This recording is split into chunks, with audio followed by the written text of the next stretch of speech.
وَلَقَدْ أَرْسَلْنَا مُوسَى بِآيَاتِنَا أَنْ أَخْرِجْ قَوْمَكَ مِنَ الظُّلُمَاتِ إِلَى النُّورِ وَذَكِّرْهُم بِأَيَّامِ اللَّهِ إِنَّ فِي ذَلِكَ لَآيَاتٍ لِكُلِّ صَبَّارٍ شَكُورٍ 5 અને ખરેખર અમોએ મૂસાને અમારી નિશાનીઓ સાથે મોકલ્યો અને કહ્યું કે તું તારી કૌમને ગુમરાહીના અંધકારમાંથી હિદાયતની રોશની તરફ લઈ આવ અને તેમને અલ્લાહના ખાસ દિવસોની યાદ દેવડાવ. બેશક આમાં દરેક સબ્ર કરનાર અને શુક્રગુજારો માટે નિશાનીઓ છે. તફસીર અય્યામુલ્લાહ એટલે એવા દિવસો જેમાં ઇબરત લેવાની હોય, શીખવાનું હોય, સબર અને શુક્ર કરવાની તક હોય છે. જેમ કે ફિરૌનની ગુલામી અને તેના જુલ્મના દિવસો સબર અને સહનશક્તિના દિવસો છે, અને ફિરૌનથી મુક્તિના દિવસો શુક્રના દિવસો છે. આ દિવસોમાં એવી નિશાનીઓ છે કે આ બધા બનાવો એક સંપૂર્ણ નિયમ હેઠળ બને છે અને તેના પાછળ એક સમજદાર અને ઇરાદાવાળો નિયંત્રણ છે, અને તે અલ્લાહની ઈચ્છા છે.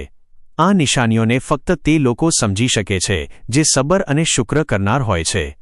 રિવાયતો મુજબ અલ્લાહના ખાસ દિવસોમાં હઝરત મહદી અલૈહિસ્સલામના ઝુહુર થવાનો દિવસ, પાછા ફરવાનો દિવસ અને ક્યામતનો દિવસ શામેલ છે. પૈગામ એક પૈગંબરો પાસે મોઅજીઝો નિશાનીઓ હોવા જોઈએ. 2 બધા પૈગંબરોનો મુખ્ય હેતુ એક જ હતો, લોકોને અંધકારમાંથી બહાર કાઢીને રોશની અને નૂર તરફ લાવવા. 3 પૈગંબરોની પ્રથમ જવાબદારી પોતાની જ કૌમ તરફ હોય છે. 4 લોકોને અંધકારમાંથી બહાર લાવવાનો એક રસ્તો એ છે કે તેમને અલ્લાહની શક્તિ, જુલ્મ કરનારાઓ પર સજા અને સારા લોકો પર મહેરબાની યાદ અપાવવી. 5 ઇતિહાસ પર ધ્યાન આપવાથી માણસમાં સબર અને શુક્રની ભાવના પેદા થાય છે. ભૂતકાળની મુશ્કેલીઓ અને તેમાંથી છુટકારો મળવાની વાત માણસને શુક્ર કરવા પ્રેરિત કરે છે, અને જૂની કૌમોની હિંમત અને જીત માણસને સબર અને મજબૂતી શીખવે છે. 6 બધા દિવસો અલ્લાહના જ છે, પરંતુ કેટલાક દિવસોમાં તેની શક્તિ અને મહેરબાની ખાસ રીતે દેખાય છે. એવા દિવસોને યાદ કરવા અને ખાસ રીતે મનાવવા યોગ્ય છે. 7 સાચો મોમિન મુશ્કેલીમાં સબર કરે છે અને સુખમાં શુક્ર કરે છે.